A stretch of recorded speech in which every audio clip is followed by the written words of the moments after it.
Howdy, everyone. Welcome back to the Unqualified Film Bros podcast. George, Max, Ben, and Declan coming at you. We are less than 2 weeks from the 94th Academy Awards. We got back-to-back weeks talking about Oscars, past and present. So the big subject for this new episode that we're bringing to you today is what we believe to be one of the biggest Best Picture snubs of all time. We're going to review it. We're going to break it down. We're going to talk about its role in history. We're talking Marty once again. This is Goodfellas. Good. All-time great movie. What do you guys think about it? I hate. No, I'm just kidding. One very interesting coincidence I noticed about Goodfellas is that for some reason a lot of the cast members in it were also in The Sopranos. What's up with that? What an interesting coincidence, that's all. Oh, that's crazy. Yeah, some waiter gets shot in the foot. You know who? Wait, like I wonder why that happened. No, good. They're just good Goodfellas actors, guys. is- I don't know. I don't think there's really anything we need to dig into there. I mean, I just think that they're good actors. I think it's their Italian actors, their Italian American actors, There's actually and only, they're playing mafia members. So there's only like about Fucker. 8 Italian members, you know. yeah, they Italian- cast Robert De Niro in the same role like 20 times. Yeah, You know, exactly. Hey, Marty has his favorites, Hey. all right? It's true. Yeah. But no, for real. I feel like Goodfellas is a fantastic movie. The only issue it has is that it's literally so iconic that like it's almost like difficult to separate it from all of that like came after, because like almost all like it kind of like almost reinvented the gangster genre in a way, and so it's almost like difficult to separate, like, oh, this was like so much of this was like the first time that this type of gangster film was being done before, and it's like that. It's basically like it's the, I would say, like almost like a foundation for the genre as it exists today. And so I feel like that can, it's not necessarily like a detriment, more just like an interesting thing while watching it. It's like, oh, it feels so much like other ones because it's literally what all other gangster films take from, you know. Yeah. Yeah. I mean, this film, I will be the first to admit that I didn't see it until my first semester of film school. By the way, I'm getting a master's in film, in case y'all didn't know. That's cool, man. But yeah, this was one of like 14, 15 films assigned for one of my first cinematography classes. And, you know, while that was the first time that I ever saw the film, it's so much more than just the way it's shot, the way they use movement, the way that it's presented. I mean, it's based on a true story, based on real events. You've got all of these elite actors playing really complex characters, and you have probably a top 5 director of the late 20th century working on the film as its director. So Goodfellas, as an all-around piece, is just so good that it there's a reason why we're talking about it tonight instead of, you know, any of the other snubs that have lost out on Best Picture. It's a really, really good film. yeah, and I think one of the things that it does and sort of reinvents was obviously you had the Godfathers, and in fact, Godfather Part 3 came out the same year, which was a drastic decline in quality from Part 1 and 2, but nevertheless, pretty good movie. But those movies were a lot more serious than Goodfellas. I think one of the things that Martin Scorsese really did a great job with was taking these horrible, horrendous people. Like, what they do is terrible, right? But you're having a great time through the movie. You're like, oh yeah, beat that guy up. You get into the mood of it. Yeah, I wouldn't say that he humanizes them, because these are, as you said, very brutal acts. There's a lot of No, but it's entertaining. yeah, and I It is think that entertaining. comes from the charisma of your, I mean, it goes beyond the 3 lead actors, but Joe Pesci, Ray Liotta, and Robert De Niro. I mean, those three guys Mm. teaming up for this film. What a But treat. because they're Ridiculous. all so into it, it sort of forces the audience to be into it because those are our Yeah. protagonists pretty much. You take their side right off the bat when they're, driving down the highway dumping a body. And Mhm. Ray Liotta's like, conscience, for lack of a better word, is sort of the conscience for the movie. It's like, yeah, this guy's a terrible person. He's murdering people all the time. But there is a line. It's like, okay, well, maybe we should cross that. Mhm. So question for you guys. We reviewed earlier on the podcast, for those of you that are new, Staying Alive and Saturday Night Fever. And, we talked a lot about in that episode. I'm trying not to laugh, but Where are you going with this? the just hold on, George. Yeah. Withdrawn. The characters aren't people that we would look up to. They're not people that we would find sympathetic at all. And the same kind of thing, the same kind of characters are in Goodfellas, in that they're not role models. They're not people that we would, necessarily look to and say, yeah, I want to emulate them. But, this movie, I think, worked in the sense that we are able to, think about these characters outside of the actions that they take and the things that they do to other people, the way that they interact with other people, in a way that Saturday Night Fever and Staying Alive didn't work.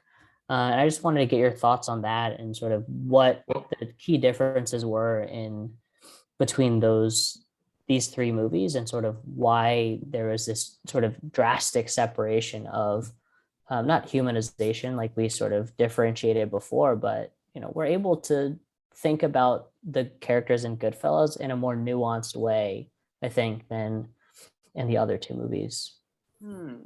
So I will say, this sort of relates to the fact that it's entertaining and stuff, Yeah. but like a large part, I think, that Martin Scorsese does, not just in Goodfellas, but like The Departed and The Wolf of Wall Street, is it's not just like Saturday Night Fever and Staying Alive sort of focused on a very short part. Staying Alive, I feel bad talking about it in the same sentence. It's like the same. It's a short part of their life, right? And Martin Scorsese really establishes, members like Ray Liotta's character in Goodfellas. You see his whole life, and you see his like rise, and befriending all these people. So you can empathize a little bit better with him because you've seen it eases you into it. I think the idea is also like that's how you get eased into it in the mafia business. It's like, hey, these guys are friendly, and it's like, oh yeah, this is the guy who takes care of us on this block, and you want to do a favor for him, and you want to get in, and the further and further you go in the movie, and the further you go in the life, the easier it becomes to do like the terrible things, and the easier it becomes to watch those things unfold on the screen. So I feel like that's a large part of it, is you can empathize a lot more because you see how he gets there. It's not like he just starts off as a terrible person. You see how he gets to the point that he's at. Yeah. Just to piggyback on what Ben you said right then, I think what Marty Scorsese does Marty, are you better. guys on first name basis? Friend of the pod. Yeah, they're on first name. Okay, cool. I'm declaring it right now. Friend of the pod, Martin Scorsese. I didn't know that. Oh, Good, yeah. good for you, dude. So one of the things that my very good friend Marty does really well is the slow burn. And I think that's one of the most important elements of a great crime thriller. Obviously, you get movies like The Town, which takes place over a very short amount of time. But then you get movies like Goodfellas, which is over, several decades. Mm-hmm. You get Wolf of Wall Street, which is, Jordan Belfort's entire rise and fall. You get The Departed, which is looking at It's Leo Goodfellas Part and Matt 2. it's Leo let's and be Matt honest. Damon rising up, falling down. Everyone gets shot, or killed in some way, shape, or form. The Irishman, 3.5 hours, doesn't necessarily feel like 3.5 hours. It's a slow burn. You get to see the story unfold. And I think that allows, as Ben was saying, that allows the audience to step into the story.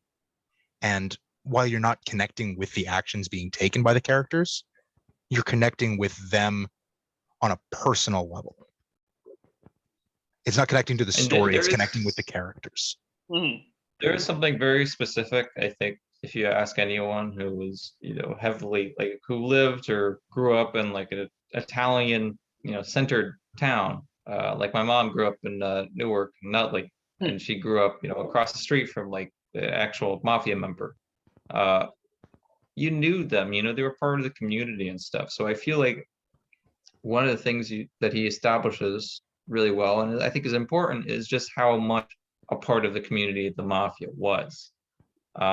And that you understand how easy it was to, get in with the mafia because they were like the community, in a lot of ways they protected you, even if you didn't need the protection, they would look out for you if you paid them.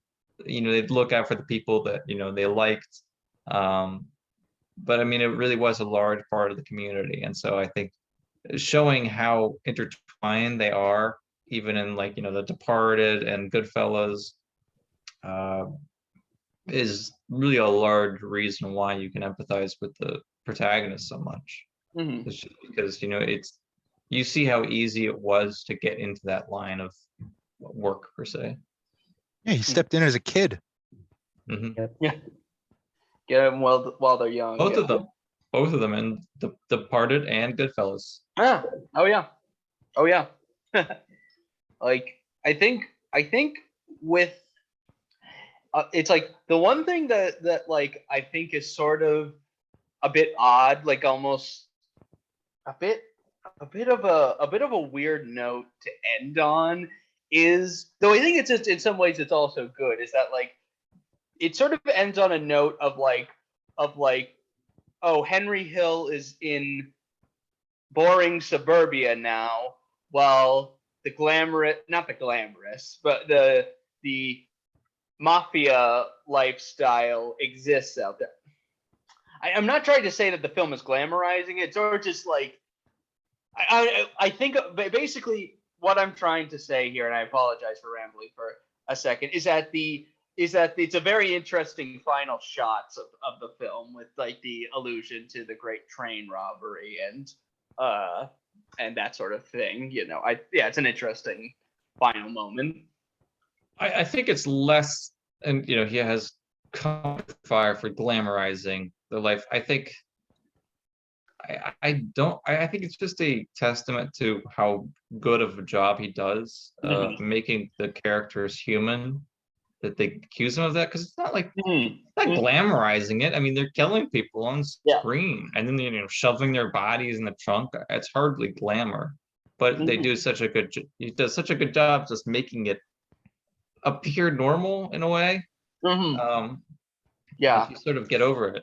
But and also, go I ahead. think Henry Hill's like final, like the final shot you're talking about is that like he's like addicted to that life. I mean, like a lot of them, they've been that's the only life they've ever known. And you see that like in prison too, and like the Irishman especially, it's like they don't know any other life.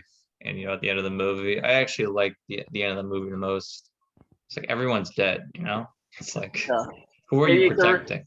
The Irishman is a real like takedown of so many like mob, like the glamour of the mob, kind of, like having everyone be dead is kind of perfect. Well, they could de-age for the Irishman. They could de-age, Robert De Niro and Al Pacino and everybody. They couldn't de-age their old man walks. They all walk like they're 1,000 years old. I just want to mention is with the Irishman, and this also ties into the Sopranos a bit. You have a bunch of old characters in the Sopranos, and you have a bunch of old characters in the Irishman. They've died too late, if you think about it. I mean, at its heart, like, it is a gang, right? And they are capos, they're soldiers. They're supposed to die in, battle, essentially. That's true. Not die of old age. That's one thing that I really love about what's his name, Paulie. If you guys know The Sopranos, Paulie Walnuts. He's an old guy, and he was technically, he's past his age that he really should have died. When you're a soldier, you're supposed to die in the field, essentially. And so it's got to feel kind of bad, just growing old while if your friends died already doing what you did. Well, you can contrast that with how Joe Pesci's character, Tommy DeVito, dies in Goodfellas. He's under the impression that he's going to be promoted to this, higher up position in the mob, in the family. And he's brought to, this tiny ass room.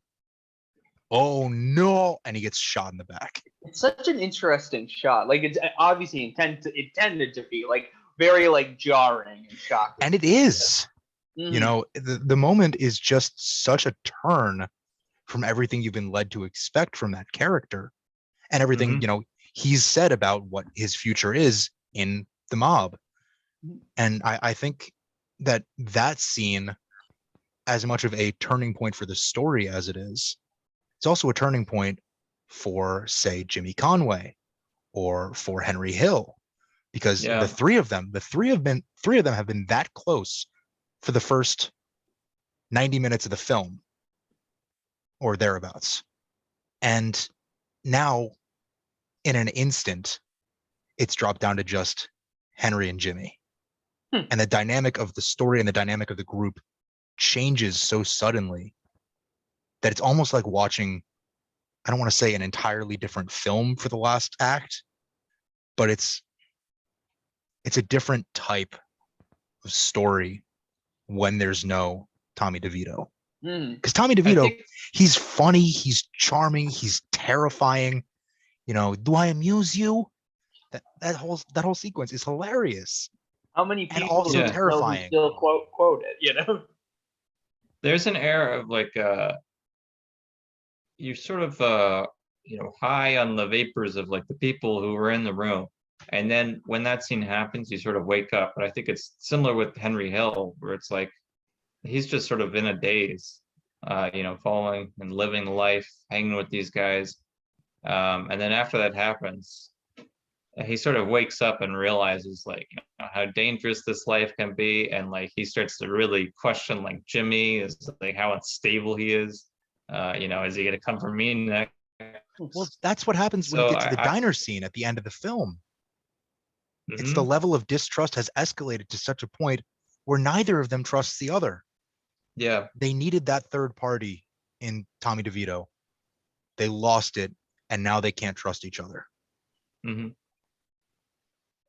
So why do we think, just as a way of connecting back to our original question here, why do we think Goodfellas lost the race for Best Picture at the Academy Awards for its year 1990?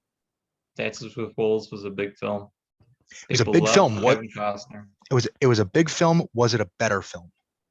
Was it a better film? I haven't seen Dances with Wolves, so I cannot comment on that just yet. No, by far, Dances with Wolves is not a better film. I think it's a good film. Depending on who you are, you might like it more than others, but I don't think you could ever say that it's a better film. So what detracts from Goodfellas? Probably I would probably imagine violence. Given, especially the makeup then of the Academy voters, like they probably weren't as big on the explicit violence that that's very much used in. I will say the Godfather, they did well. True. The first two parts won Best Picture. Exception, so it's like it's not to say it can't be used, but I feel like I would say it doesn't help. It doesn't help the violence, and also possibly even Marty's track record. Marty, you're a friend of the podcast, Marty Scorsese. His track record probably, like, he at the time he wasn't like a fully not to say the level of stature he was at was probably not as high as it is now. So I imagine they didn't think they were awarding one of the best living directors of the day to the Academy Award vote. I would disagree with that. Yeah. He came out with a billion great films before Goodfellas. True, I mean, you got true. Raging Bull, you got Taxi Driver, Main Street. I'm not saying the Academy's view of him was justified. I'm just saying, like, I could imagine them. I being think like, one of the being biggest issues was The Godfather had been running it. Everyone was comparing stuff to The Godfather. It was another gangster film. I don't think as many people were game for that at the time. Dances with Wolves was something new and different. Probably an easier film to watch for sure. I think that probably detracted some of it, but I'm not sure. I think Martin Scorsese's films are just they ask you to do a little bit more than something like Dances with Wolves, which is pretty easy to just sort of watch. Oh yeah, that's definitely. It certainly feels like the safer option, not just in It's- terms of yeah, literal it's safety, Oscar bait. but Dances with Wolves was Oscar bait for sure. Plus, I mean, I think this is not a new revelation to say the Academy loves an actor who becomes a director. There are many examples of, and not to say they're undeserved, but there are many examples of actors who then direct getting praise from the Academy Awards. Like, again, Dances with Wolves. Kevin Costner. People love Kevin Costner movies. Field of Dreams, all that stuff. Field of Dreams. So good. I told you. It's so good. Ain't nothing wrong with it. It is a pattern, for there, generally speaking. Yeah. So it's like that was another hit against Goodfellas, is that it was Martin Scorsese wasn't starring in it. Yeah, I mean, I was young. I always know I can't do it. I honestly think it's always been a similar thing. The more that you're treading a line with the artistic, value of a movie. If it's too artistic and too experimental or too in a certain realm, it's probably not going to win. I mean, you just have to look at like Hitchcock for that. Probably, I think he's got 5 nominations, never won any of them. Probably those 5 movies, some of the most iconic movies, of all time. Closest thing was Rebecca, and that's like the least Hitchcock. Yeah, that film. movie sucked. All right. I love it, okay, but Rebecca sucked. We're talking about Rebecca. It's so fun, but another episode for another time. But yeah, I mean, it did win Best Picture, but it's like not extreme. Does Hitchcock cameo in that one? Do you remember? I feel like he doesn't. Cameo is in every single one of his movies. I'm pretty sure. He must have been somewhere. I feel like I missed him when I saw it. But still, Must be time for a rewatch. Maybe. Yeah.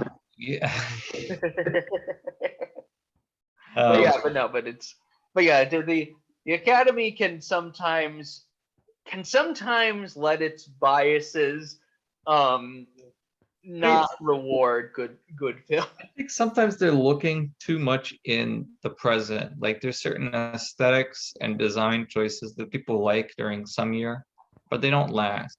Hitchcock movies stood the test of time. So the other movies that won instead of Hitchcock movies did not. Everyone loves the great Ziegfeld, the greatest Best Picture winner of all time. Yeah, I mean, there's Citizen Kane too. That was probably too experimental at the time. Oh yeah, and like Pulp Fiction, Shawshank. Yeah, well, it's like I think Shawshank wasn't that. I don't know what one instead of Shawshank. Ooh, Forrest Gump. Yeah, it was Forrest Gump. Okay, all right, that's fine. Yeah, Forrest Gump probably deserves it. But can you say that Forrest Gump, and this is a question for everybody, is a better film? Can you say that it's better than Shawshank or Pulp Fiction? Yeah, that is. Yes, I wouldn't say so. Yeah, I would say of those 3 films, and forgive me for not remembering what else was nominated for Best Picture that year. 1994, amazing year for cinema. Yeah, I can say with confidence that I think Pulp Fiction and The Shawshank Redemption are better films than Forrest Gump. I might give it to Pulp Fiction. I will not give it to Shawshank Redemption. I love Shawshank. Shawshank is like it. First of all, it's a book. It's a short story. Thank you very much. So adapted screenplays aren't Yeah, no, allowed to but, win but Best no, but Picture? like No, they're not. literally this like Stephen King said that the opera scene was like more beautiful than anything he's ever written or something like that. You know, like it adapted the short story so like it I think- expanded it so much. So I think Shawshank is a really good movie, but I think Forrest Gump takes the cake in that it does stand the test of time. Like everybody knows Forrest Gump, first of all, and second of all, I think it does. Are there people who don't know I think Shawshank? Robert, huh? Are there More people who people don't know know Forrest Shawshank? Gump than Shawshank Redemption, for sure. The competition for that year was Forrest Gump, Four Weddings and a Funeral, Pulp Fiction, Quiz Show, and Shawshank. Oh, quiz show. Oh, well, so no. Yeah, question. It would have been I a think we all have to travesty reevaluate. if two of those had won over any of the other three. Not Yeah. going to say which two. I think we but- all know what I'm talking about. That would have Yeah.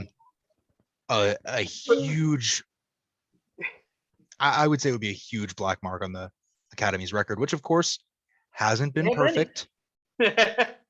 We know the Academy has its favorites, but snubs will always be a part of Oscar lore, whether it's for Yeah. nominations or for winners. Mm-hmm. It's just how the industry goes, and it's how Mhm. awards shows go. Yeah. I mean, that's okay because, right, like awards are kind of the most visible marker of a film's success. Mhm. But, you know, if a film is standing the test of time without an award, I think that also says a lot. I think Yeah. it even says more I in some think respects. it says more. Yeah. I think the Oscars, for a large part, they are overrated. I mean, Yeah. I don't care what you like think of the movies that win, but the awards themselves. Tell that to the they- mini-sode you and I did about a month ago. I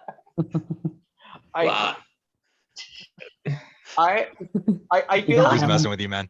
I mean, You I think got I was him. shitting on the Oscars then too. So. I feel like It's true. I And we feel all like will next my- week.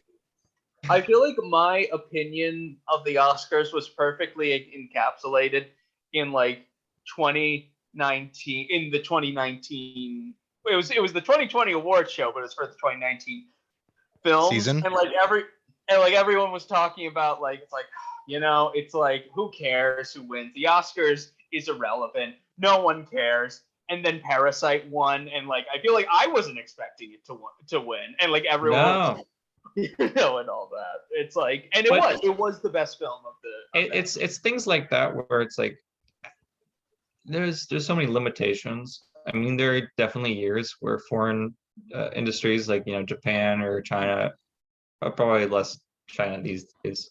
Mhm. They have their Whole other issues. can of worms. But foreign uh, markets have an audience. Japan and Korea always come out with really good films. They're some of my favorite, and they frequently don't get mentioned. I was really surprised that Parasite got Yeah. mentioned, but I mean, there's so many great films like Old Boy that Mm. You're talking about the would never- 2003 Old Boy, not the 2013 with Josh Brolin and Elizabeth Olsen. the only one that I will recognize. Old Boy. I don't Yeah, see a remake, an English make, whatever it is. the remake was weird, man. The original's pretty weird too. That's true. Yeah. That's true. See the original if you haven't. Highly recommend it. It's really good film. I highly recommend it. And I mean, there's tons of like great stuff, but also there's films like The Lighthouse, which I think was probably the best made film that year. It's one of my favorite films of all time. I think that film is immaculate. Like the level of detail, the level of cinematography, there's nothing quite like it. That didn't even get like a look. That didn't get a nomination or whatever. So a lot of the best films and a lot of the films that will actually appear on directors' best lists or critics' best lists, they didn't get an Oscar nomination in the first place, let alone win. So Mhm. Yeah. It's there's a only so strange- much you can put into these award shows because at the end of the day, they're Mhm. sort of popularity contests. I mean, Yeah. people vote for them. It's its own. It's interesting how the Oscars is like its own like genre to an extent. You know, like it's Yeah. I like many of the films that win awards, but do they deserve to be called the best picture that year? Many of them, some of them for sure, but many of Green them. Book. I haven't seen Green Book, so I don't want to say anything too much. But Look, it's not I a bad loved Green film, Book. but it did not deserve to win. It wasn't the best picture of the year, even though It was it absolutely was not the best my, picture. it was on my, I don't get a ballot obviously, but when I filled out, you know, the online academy.org or whatever website ballot, Green Book was my pick for that year. But a lot of great films came out that year. Bohemian Rhapsody, Black There were also a lot Klansman, of Black films Panther. that didn't get nominated, like The Lighthouse. Sure, correct me if I'm wrong, but I'm pretty sure Beale Street was that year too. Yeah, I mean, I like, think it was, yeah. you're talking about Black Klansman, and if Beale Street could talk against Green Book, there's no competition there for me. Yeah. It's one of those two films over Green Book 11 times out of 10. And I'll I say liked this. Green Book. The Oscar winners are normally not bad movies, right? They're just No, normally they're not not the bad. best movies of even the choices available in the nomination. Yeah. Like, I like The King's Speech because I like historical films, but it's Yeah, like That was a like good it too. that That film, was a good film, though. Yeah, I like The King's I Speech. genuinely like it. You know, I feel like it's a good. It's good. It's enjoyable. Yeah. I feel like it's well made, well crafted.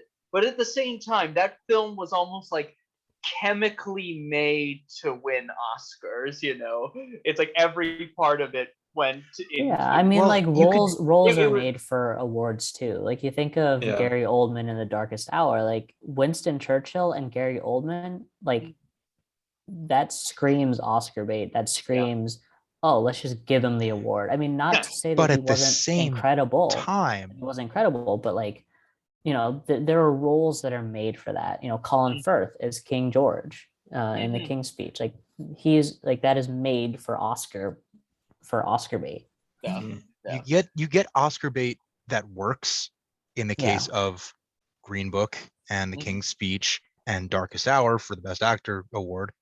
Then you get Oscar bait that doesn't work. I think the Like biggest The Last example of that, or a few of the biggest examples of that in the last few years, The Last Duel, Oscar bait, didn't get a nomination. Sucks. We all loved it. We're still mad about it. We'll talk about it next week. Amen. The Greatest Showman. It's Hugh Jackman doing a musical. Yeah. That's That, I mean, that was a combination that worked in 2012 when he did Les Mis and it got nominated for Best Picture. Yeah. Greatest Showman. The soundtrack's great. Doesn't fit the time period or the tone of the story at all. right. Hugh Jackman gives a great performance. Doesn't really fit the time or the vibe of the film at all. Yeah. So the Academy Awards, and again, we'll get into this more next week, but for films like La La Land, like Citizen Kane, like Goodfellas,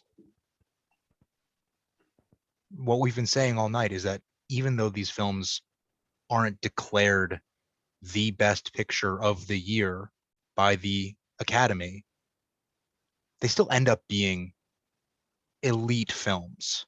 I will say La La Land was definitely attempted chemical engineering to win an Oscar.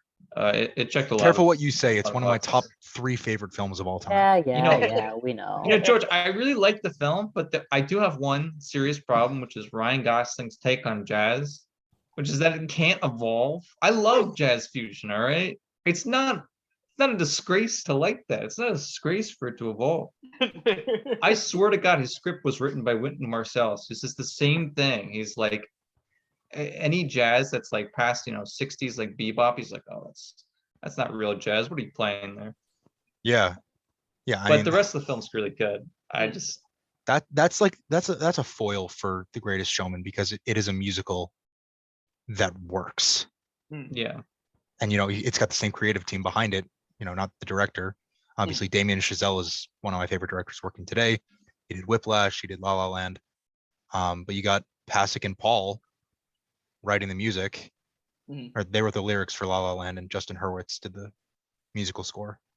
Still But- very important in La La Land, making it their own musical. Yeah. Yeah.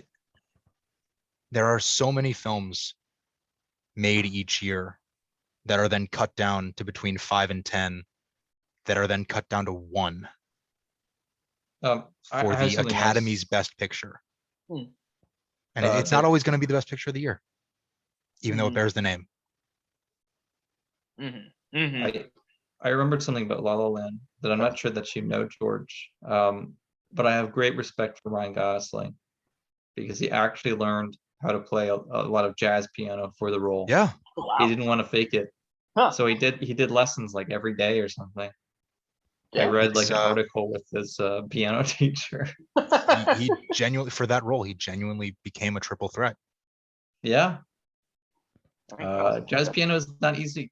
Triple threat And plus for a piano. guy, yeah, plus piano. He didn't know how to piano, so really impressive stuff on his part. Mm. And he didn't, write the script. He doesn't know that he's saying wrong things about jazz, but the movie itself is very good. And yeah, I agree with most of your points. I'm just, Yeah. I have to As a get that jazz in there. person, you have like I strong have to get that in feelings. there. You Yeah, like jazz? I like jazz. Why So, didn't you? So the 94th Academy Awards are going to be Sunday, March the 27th. You can watch them on ABC. We're going to be making some predictions for what we think are going to be the winners out of the nominees next week. We all know that The Last Duel should have been the best picture of the year. We're all thinking it. Declan's just not going to be the one to say it. So we'll be back with some Oscar predictions next week. Until then, watch Goodfellas, watch La La Land, watch Citizen Kane. Enjoy some snubs before we get into the actual Mhm. current Watch Taxi nominees. Driver. Oh, yeah. Have a good night, another one. everyone. Right. Good night. Have a good night.